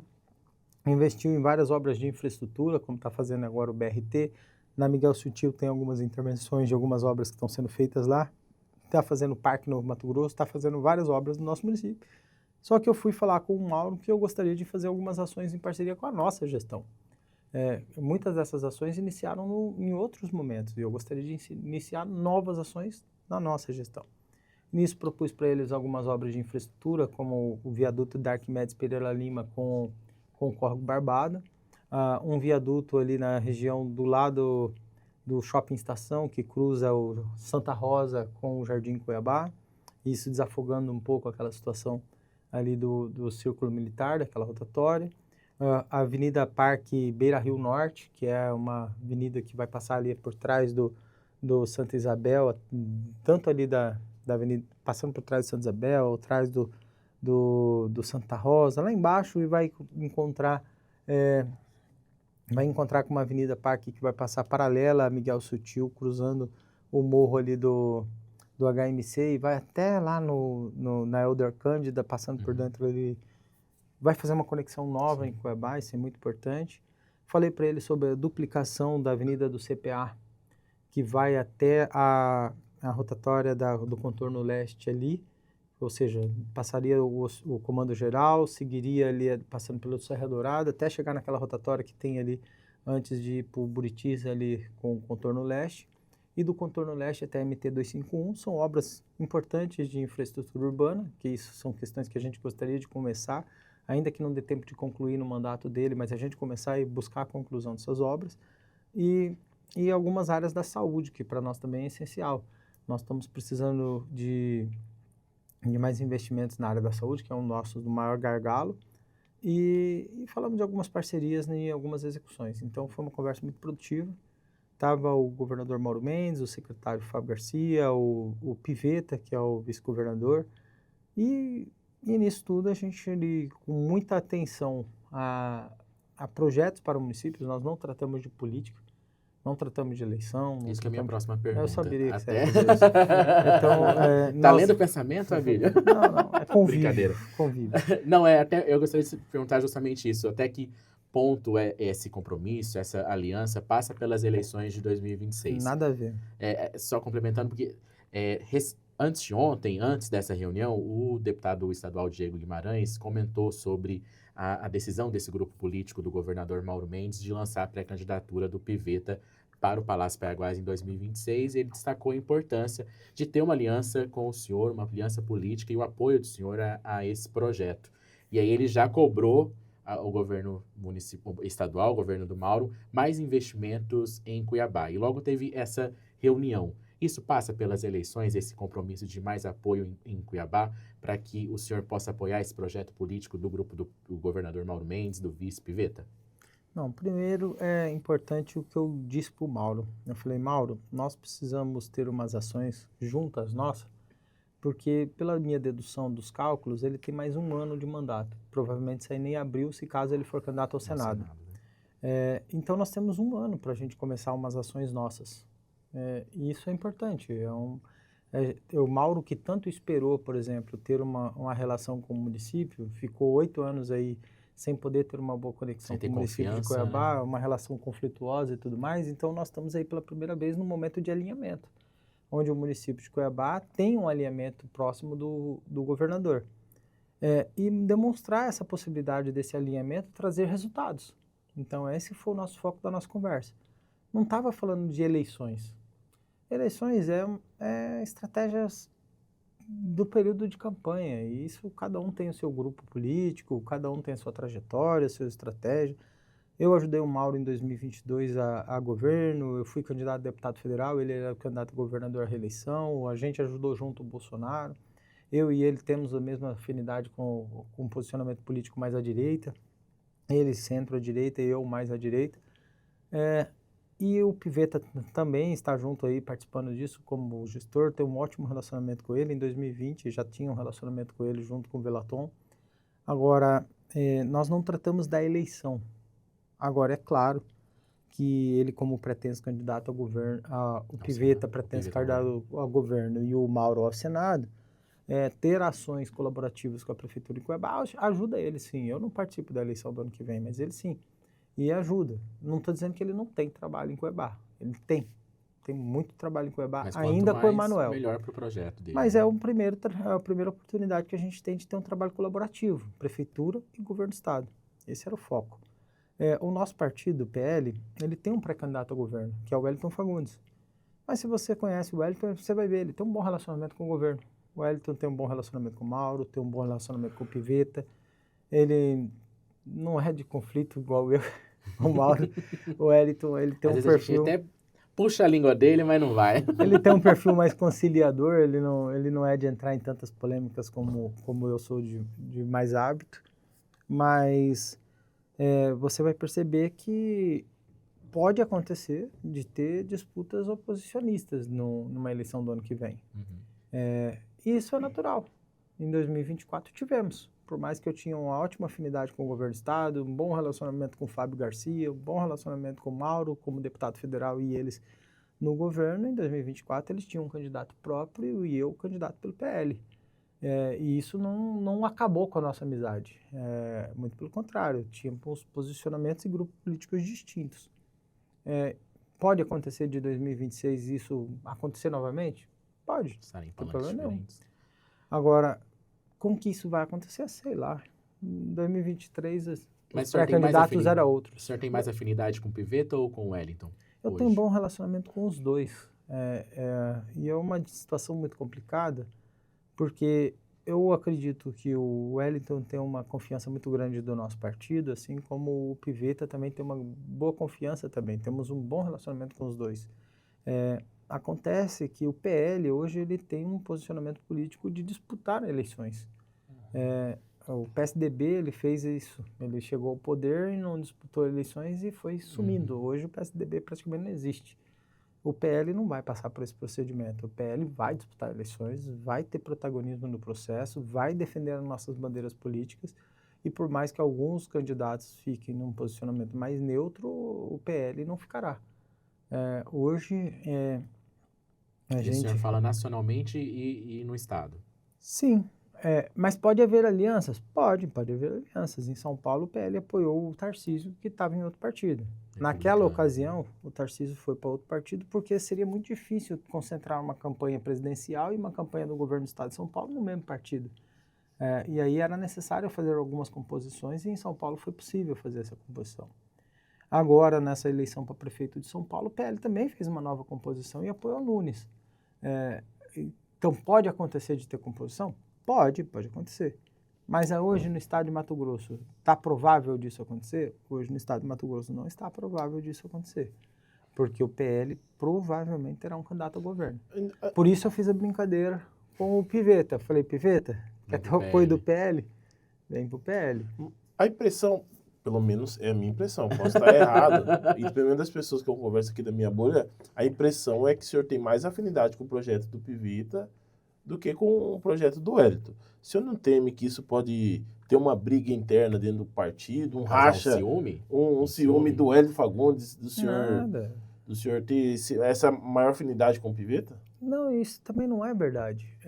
É porque você vê uma relação mais próxima do Pivetta, porque é uma relação institucional. Eu já sou prefeito, ele está na governadoria. Uhum. Mas eu, quando deputado federal, tinha um ótimo relacionamento com o Wellington.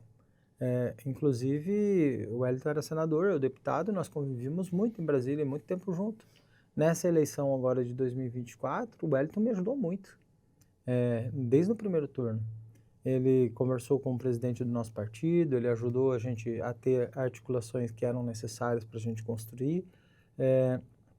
O Wellington, ele foi um cara que sempre defendeu o meu nome, desde o primeiro turno, estava junto com a gente na minha pré-candidatura. Então, não confunda a minha relação política de rede social pública com a minha relação política do cotidiano. Então, assim, eu tenho um ótimo relacionamento com o Pivetta, isso é de longa data, mas eu também tenho um ótimo relacionamento com o Wellington de longa data. E eu não faço essa comparação de, sou mais amigo de um do que do outro. Muito pelo contrário. Eu tenho um ótimo relacionamento com os dois. E eu gostaria muito que os dois estivessem alinhados. Mas pode não ser possível. Pode não ser possível. Vai ter que recuar, né? Ou não. Por exemplo, eu tinha um ótimo relacionamento com o Fábio Garcia em 2024. De sair para almoçar junto, da gente bater papo junto, de ir em reuniões juntos e tudo mais. Um ótimo relacionamento com ele. E até que eu saiba, ele era pré-candidato a prefeito. E aí recuaram ele e ele não foi. E mesmo gostando talvez mais de mim do que do Botelho, ele foi fiel ao seu partido e apoiou o Botelho. No primeiro turno, o Fábio foi 100% Botelho. Apoiou o Botelho em todos os seus projetos, acho que talvez ajudou mais o Botelho. Mas parece que eu não vi a hora de apoiar o senhor. Não, isso não é verdade. O senhor não sentiu isso? Não é verdade. Eu percebi por muitas e muitas vezes no primeiro turno que ele nem atendia a minha ligação. Para não deixar levantar suspeita. Verdade. Eu ligava para o Fábio, ele não atendia.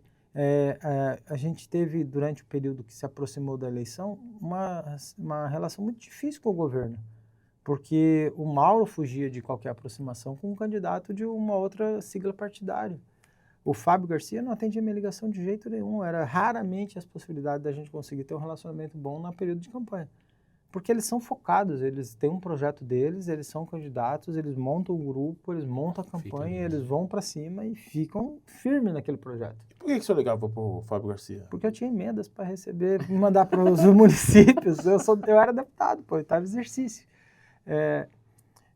Por exemplo, eu mandava algumas emendas para a Casa do Autista, eu ajudei 6 milhões de reais em emenda para causas do autismo no estado todo. Algumas foram pagas pelo governo federal, outras não.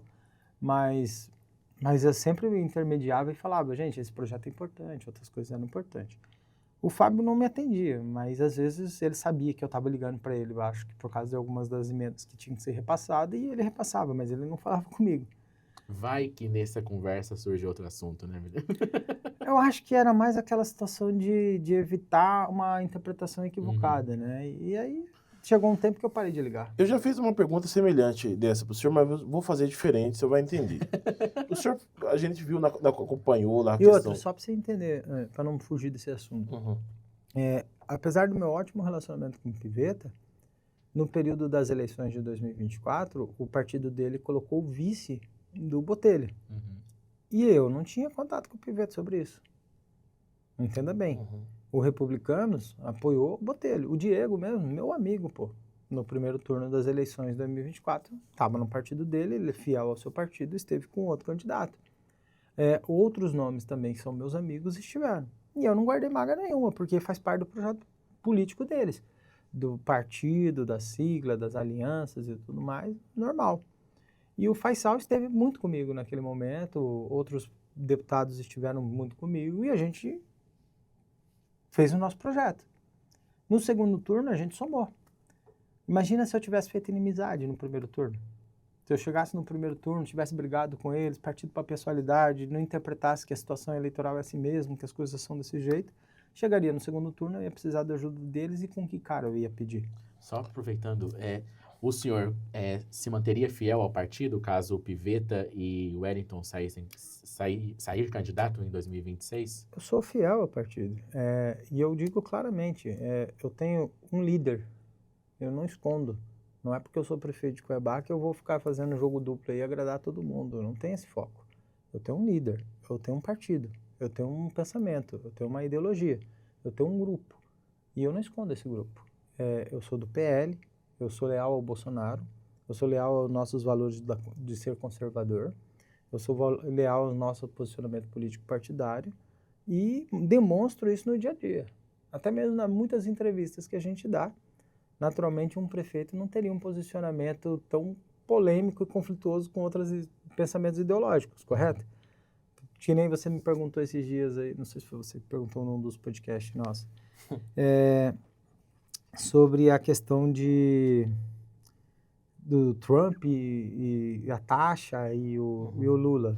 Um prefeito focado apenas na opinião institucional, ele fala, não, a taxa é muito ruim para o nosso município, o estado de Mato Grosso, o Brasil, eu espero que o Brasil, através da sua diplomacia, consiga buscar uma solução mais breve possível para que isso não traga impactos econômicos para o nosso país e nós não podemos defender nenhum tipo de taxação. Seria uma resposta institucional, padrão, né? Eu quase mandei a pessoa fazer o L, né, pô? Eu falei, não, vocês estão de sacanagem, pô. Bota o Lula lá para tomar uma cervejinha com o Trump, que nem ele falou que ia resolver com Zelensky e o Putin, e vai lá resolver o conflito institucional. Muitas vezes as pessoas falam, pô, Abílio, você é o prefeito, como que você vai fazer uma opinião política sobre isso, pô? Desse jeito, ideologizada, colocando posicionamento radical e coisa e tal. Gente, não se iluda. O cara que é petista não vai votar em mim nunca. Se tiver eu e o cachorro caramelo, ele vai escolher o cachorro caramelo. Agora, o cara que é petista não vai escolher um bolsonarista nunca. E eu posso ajudar essas pessoas. Eu ajudei muitas das pessoas que estão lá hoje, por exemplo, que saíram das calçadas do centro da cidade e estão lá naquele espaço ao lado lá para que eles não perdessem a mercadoria nem perdessem o espaço. E muitos deles continuam rufando pau no Bolsonaro, rufando pau no Lula e rufando pau em mim. Eu estou ajudando o pessoal do Contorno Leste lá, dando maior suporte para aquelas pessoas. E o Lula veio para cá, o Fávaro e sei lá quem mais gente foi lá e mandou ônibus, sei lá, não sei se eles mandaram, mas tinha um mundaréu de ônibus lá para fazer caravana para puxar saco do Lula em Campo Verde, porque não tinha eleitor lá em Campo Verde que quisesse agradar o Lula. Eles tiveram que sair catando, peneirando aí pelo resto do estado para tentar juntar meia dúzia de pessoas ali. Então, o que eu digo para você é, eu sei o posicionamento político que eu tenho. Eu sei aonde eu estou e eu sei porque a gente chegou aqui. Porque o Mato Grosso é de direita, existem pessoas conservadoras no nosso estado, pessoas que torcem pelo desenvolvimento da nossa cidade, que torcem pelo crescimento do nosso estado de Mato Grosso, e essas pessoas vão estar numa luta constante contra pessoas que têm um posicionamento contrário e que querem ver a nossa cidade cada vez pior. Eu ranquei a taxa do lixo, eu estou diminuindo a burocracia do município, eu estou ajudando o município a desenvolver, eu estou pagando o servidor em dia, eu estou pagando direito para todo mundo, mas por mais que eu faça tudo isso que eu posso fazer, uma mera opinião minha da direita faz a pessoa da esquerda me odiar, independente de qualquer benefício que eu possa trazer para o município. Por quê? Porque a política, muitas das vezes as pessoas separam entre os benefícios que ela alcança e a opinião política, a formação dela, a formação ideológica dela. Você não acha que essas opiniões fortes que o senhor tem aí do governo federal pode atrapalhar na busca de recursos para Cuiabá, que você gosta disso? Tá 2,5 bi de dívida, tem 2,5 bi de dívidas, ô prefeito? Pega os municípios. O Lula ganhou em 5 municípios aqui em Mato Grosso. 5. Desses 5, a maioria deles na Baixada Cuiabana, em municípios muito ruins. Muito ruins. Municípios com administração ruim, com condições financeiras ruins, um povo muito forte em condição de vulnerabilidade. Uhum. E o que ele levou para esses lugares? Vai ver. Vai pegar um desses municípios que o Lula ganhou aqui em Cuiabá, aqui no Mato Grosso, e vai ver como estão as condições desse município. Deveria ser um país, uma cidade super desenvolvida, então, porque se ele tivesse que ajudar alguém no estado de Mato Grosso, ele devia ajudar os puxa-saco dele. Mas vai lá ver. Você esperava que tivesse quase que uma cidade super desenvolvida, você vai ver, parece Cuba. Uma cidade destruída, abandonada, largada, sem infraestrutura, sem saneamento, o povo em condições de vulnerabilidade, dependendo de Bolsa Família, assistência social. Porque o governo Lula não ajuda, é mentira, é fake. É fake, não adianta. O estado de Mato Grosso pode fazer o que quiser, não ajuda. O Lula ganhou no Nordeste, vai lá para você ver, é uma miséria, é um sofrimento. E por que ele não ajuda o Nordeste a desenvolver, se tornar o estado os estados mais desenvolvidos do nosso país? Leva toda a indústria, toda a infraestrutura, tudo que puder para lá. Não tem. É mentira fazer de conta que vai ajudar as pessoas mais pobres. Vai lá ver a fila do ossinho, que a gente sabia que tinha 20 anos a fila dos ossinhos lá no CPA. Agora que o Lula está no poder já tem 2 anos e a fila dos ossinhos continua, ele vai falar que é um problema de 20 anos atrás ou vai botar a culpa no Bolsonaro. Mas eles estão praticamente há 20 anos no poder. E o que mudou? Os índices de vulnerabilidade aumentaram. As pessoas em condições de dificuldade aumentou. É um governo fake, ele não ajudou. O Emanuel esteve na prefeitura durante 8 anos. Os 2 últimos anos do Emanuel como prefeito eram 2 anos do governo Lula. O Emanuelzinho era o vice-líder do Emanuel. Vice-líder. Quantas casas Minha Casa Minha Vida foi construída aqui? Nenhuma. Nenhuma. Agora que está tendo projetos. Por quê? Porque não é só fazer puxa-saco de presidente. Você tem que fazer os documentos, você tem que fazer os projetos, você tem que fazer os protocolos, você tem que atender as etapas, você tem que ter credibilidade financeira de custear as contrapartidas. Ah, mas esse é investimento do governo federal. Então, os dois anos do Emanuel aqui não teve investimento do governo federal, por quê? O que o Lula mandou nos 2 anos do Emanuel? Era para mandar, não era? Olha lá, tinha um candidato do PT, candidato a presidente, a prefeito, tinha um candidato a prefeito com apoio do prefeito da capital. O vice-líder do governo era o filho do prefeito da capital. E que investimento ele trouxe? Agora, por causa agora, por causa da minha opinião política, por causa da minha divergência política, não vai vir recurso para Cuiabá. Mas de toda forma, o senhor articula, por meio de interlocutores, apoio, parcerias com o governo federal? Por exemplo, nesse programa habitacional, tem a parceria do governo federal. Entenda bem, ó, o governo federal é protocolo, procedimento. Você pode ser o maior puxa-saco do governo federal.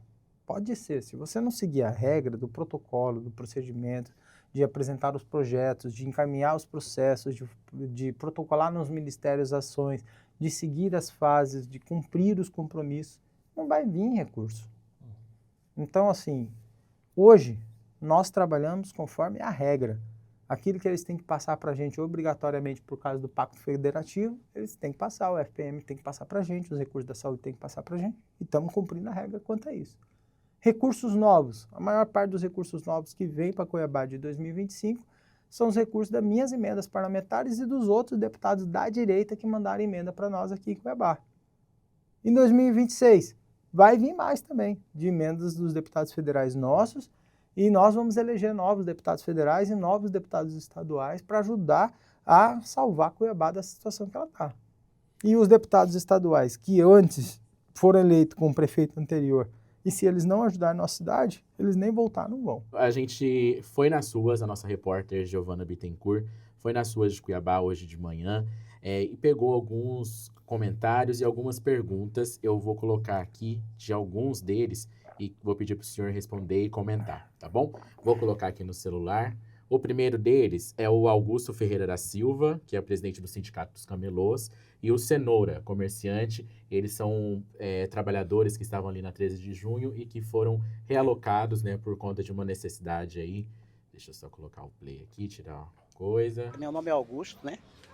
Eu sou presidente dos Camelôs do Estado de Mato Grosso, então eu queria fazer uma pergunta para... Não, pergunta não, fala direto logo, que ele foi um pai para todos os camelôs que estão aqui no centro da cidade, porque nós estávamos no meio da rua, né? Ele colocou esse espaço para a gente trabalhar e está dando tudo certo. Hoje já falei com ele hoje aqui, está ajudando e vai ajudar a gente. Você está vendo? Ó, o cara está agradecendo a ajuda que a gente deu. E a gente não olhou para espectro político. Olha para você ver como que é. Se alguém fosse falar que eu estava fazendo briga de esquerda e direita com a população, uma parte desse pessoal aqui apareceu na campanha do Lúdio defendendo a candidatura dele em 2024. E nós ajudamos independente da bandeira ideológica. Observe muito bem isso. Sabe? Então, prefeito, eu quero que o senhor dê uma olhada, venha um dia, uma hora aqui, se o senhor puder vir visitar a gente aqui, para nós ver o que nós vamos fazer daqui para frente, para essa cobertura do espaço que o senhor cedeu para a gente ficar aqui. Todo mundo está agradecendo ao senhor. O senhor está de parabéns, Deus que ilumine o teu caminho.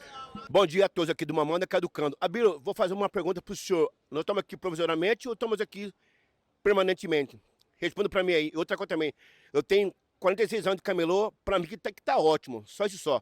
Só fazer uma cobertura para nós. Tem como? Um abraço, responda para nós aí. Aqui fala o Cenoura. Responde aí, prefeito. Então, vai lá, Cenoura. Manda esse vídeo para mim, ficou Manda. muito legal. Eu mandei massa. Olha só, gente, é importante dizer que a solução... Ai, desculpa. Opa, já tem outra aí. Olha só, uma parte da situação que a gente conseguiu resolver ali, ela foi um conflito que estava tendo sobre as calçadas. O nosso foco ali não era mercadoria, não era tirar o emprego de ninguém, nem nada. Era fazer um reordenamento das calçadas. E conseguimos. Realocamos ele para aquele espaço. Na época que eu fui lá, eu até falei para eles, nós vamos fazer um teste para saber se vocês vão gostar e se vai dar certo. E eles se adaptaram e deram certo. Nós vamos transformar aquela rua agora num calçadão e vamos fazer uma cobertura para ela. Vamos preparar aquela rua para ser um lugar comercial ali no centro, ajudar a valorizar a atividade dos ambulantes. Eu acho que é muito bom ali. Ela tem uma boa circulação de pedestre, ela tem um lugar estratégico.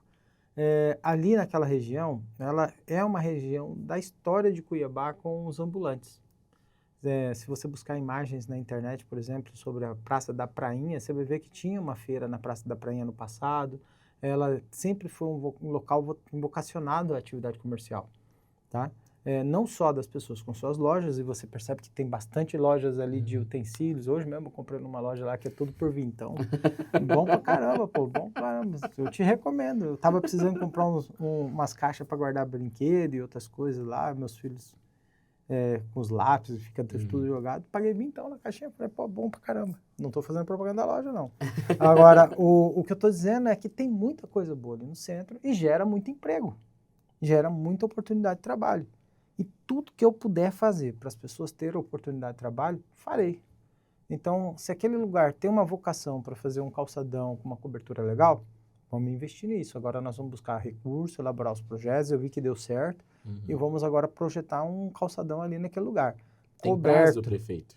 assim que a gente tiver o projeto pronto e o dinheiro na mão. Então, é uma questão da gente preparar. Eu gostaria que a gente conseguisse um recurso para fazer isso até o final do ano. Seria um lugar legal para a gente inaugurar próximo do Natal, que é um período muito legal para a gente poder fazer isso.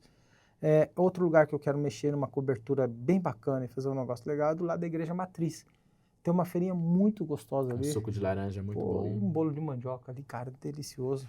Não estou fazendo propaganda, mas passa lá que tem muita comida. Acho que ele tá ganhando alguma coisa em troca, Muita hein? comida artesanal. A publi E ali, dele. a única coisa que eu falo, ali ficou fantástico o lugar, mas ali é tendas. É quente, é ruim, é uma apresentação péssima, não atrai o turismo. Eu tive em outros lugares do mundo aí, cara, você vai nos lugares de artesanato ou de gastronomia local, e você vê que é um lugar bem preparado, valoriza aquilo ali, atrai o turista. E todo mundo quer passar do lado da Igreja Matriz ali. Você vai conhecer a Igreja Matriz, você vai conhecer o centro da cidade, a Praça da República, e compra ali uma comida, um bolo de arroz, uma comida artesanal, num lugar bem decorado, bem posicionado. E nós vamos fazer mais calçadões nesse tipo em Cuiabá. Então pode ficar tranquilo aí, Augusto e o Cenoura, que vai dar tudo certo. Rapidinho, nesse mesmo sentido, na mesma região, a gente tem aqui a pergunta do Roberto Peron, que é um empresário também conhecido. Vamos lá, vamos ver se agora vai, né? Meu nome é Roberto Peron, sou empresário aqui da área central, mais de 40 anos aqui, e quero fazer uma pergunta ao nosso prefeito, Abílio.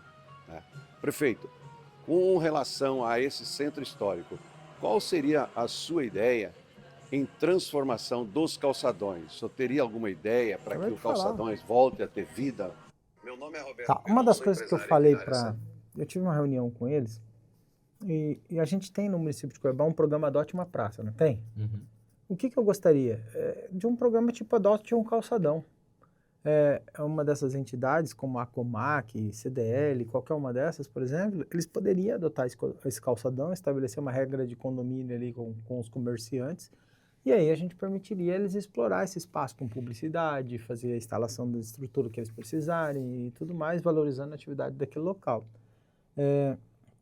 Eu fui numa cidade, num país aí, que eu fui num calçadão desse, cara, e era legal, tinha um monte de guarda-chuva coloridinho assim, ó, protegendo, fazia aquela decoração, tinha mais gente que ia lá para tirar foto, para postar no Instagram do que para comprar, mas os que tiravam já ajuda, foto ver uma compravam. coisinha ali na fachada já leva. Então, essas coisas faltam na nossa cidade.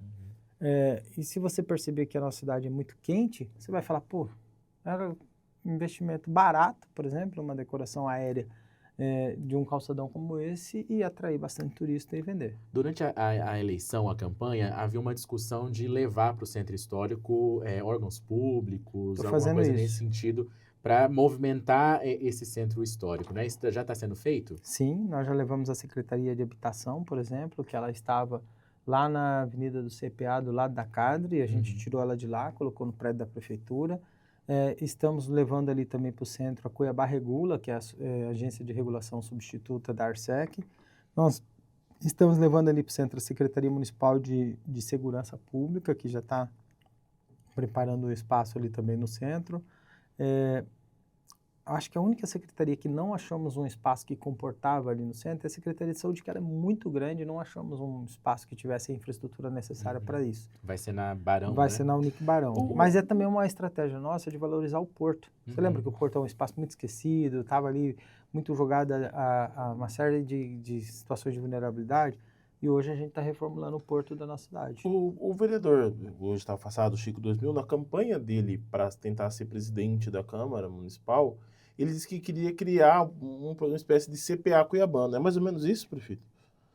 Como assim? É como se fosse assim, um centro político cuiabano. Não sei se é mais ou menos assim, porque a gente não está construindo um espaço vocacionado para isso, porque o centro político é isso, foi um planejamento de um espaço vocacionado à administração pública.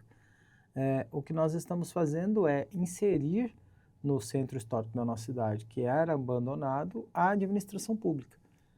E não é criar um centro político, porque ali já era um centro político.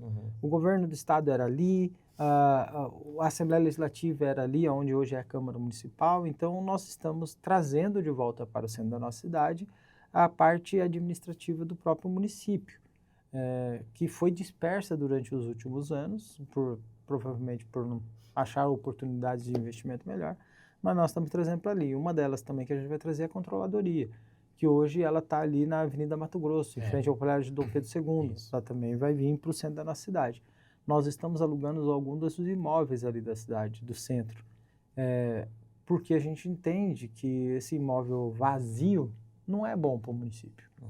O governo do estado, por exemplo, precisou fazer uma mudança da Secretaria de Turismo para ir para um outro local, mais próximo da Secretaria de Desenvolvimento Econômico, que ela é uma adjunta do Desenvolvimento Econômico, e nós estamos pegando o prédio da Secretaria de Turismo e estamos trazendo para nós. E eu quero ocupar o máximo possível dos prédios históricos, sabe? Estou até vendo uma possibilidade da gente alugar o Cuiaverá, não sei se você chegou a conhecer o Cuiaverá, um lugar incrível, lindo, bonito pra caramba. O Vandoni, que era o proprietário, faleceu há pouco tempo, um cara que era muito apaixonado pelo centro da cidade, fez uma casa muito bonita, e eu penso em alugar ali aquele espaço para a gente compartilhar ele com a sociedade em alguma das nossas atividades.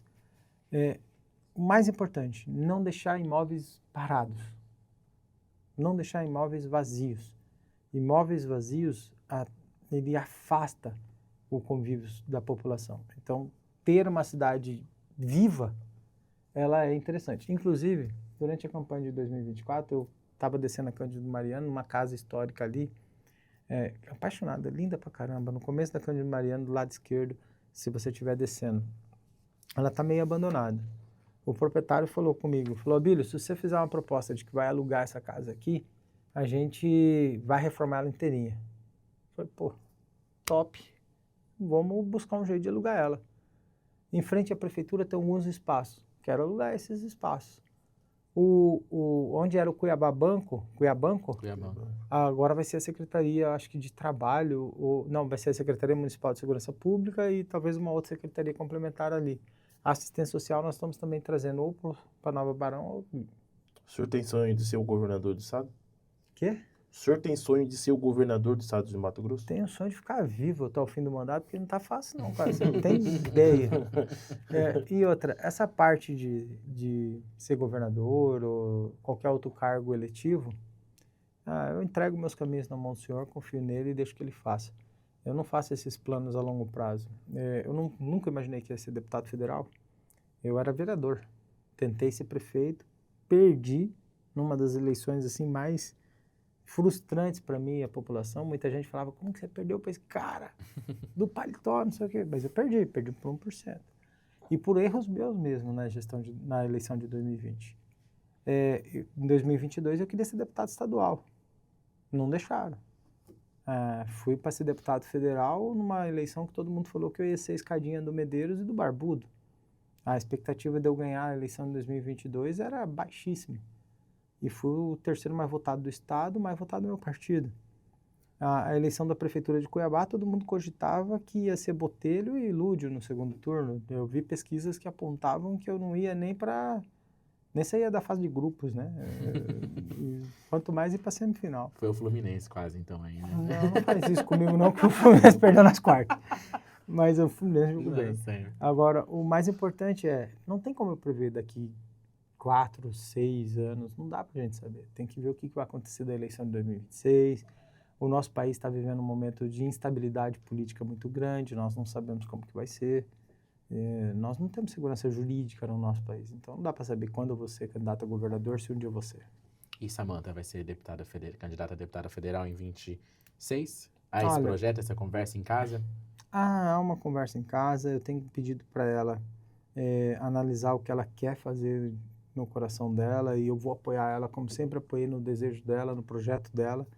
Hoje ela está mais vocacionada a um projeto de pré-candidata a deputado estadual, mais pensando nas necessidades que a gente está tendo de ter um bom relacionamento na Assembleia Legislativa e fortalecer o nosso relacionamento com a Assembleia Legislativa. Hoje a gente tem um bom contato lá, mas poucos dos deputados que a gente tem um bom contato, poucos ajudam a gente de fato. Os recursos da Assembleia Legislativa, muitas vezes é uma propaganda de que vai vir, mas não vem ainda. E a gente está nessa expectativa de que venha.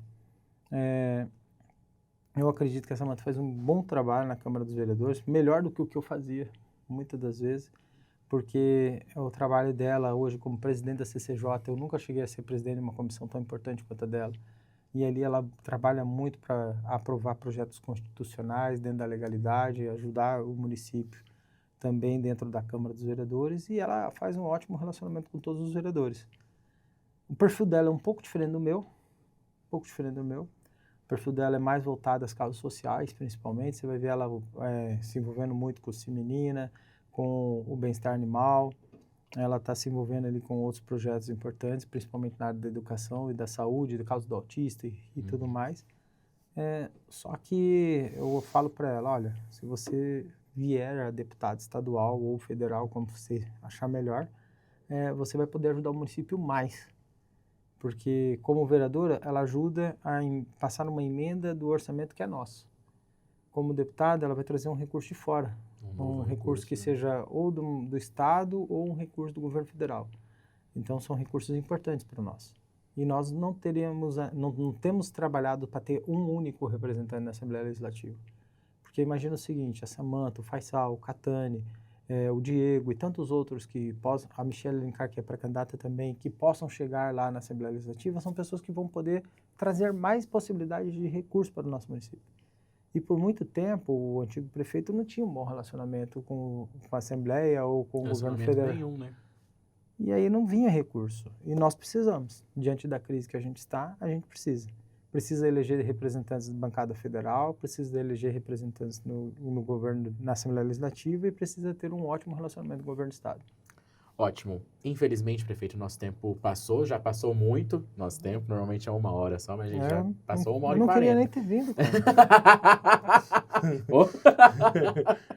Mas o senhor, eu acho que a gente bateu o recorde que é do senhor mesmo, que a primeira vez que o senhor veio foi quase 1 hora e 40 também de bate-papo. Eu só e posso ficou te assunto, dizer que né? você não bateu o recorde do Luiz. Cada entrevista dele é Ah, mais tá. ou menos 2 Agora horas, só 3 ainda horas. sobrado, E tem que perguntar somando, aí, né? Só Olha. falta ele falar, peraí, só mais uma pergunta. Não, eu já vou cortar. Já tô aqui chutando a canela dele. Prefeito, muito obrigado. A gente torce muito para que tudo dê certo, né? A gente está aqui sempre à disposição, acompanhando as ações da prefeitura e com certeza terá outras oportunidades para o senhor vir aqui conversar com os nossos espectadores. Até uma próxima e o senhor tem uma oportunidade de falar com os nossos espectadores. Muito obrigado a todos vocês aí, o pessoal do Olhar Direto, que deu esse espaço pra gente.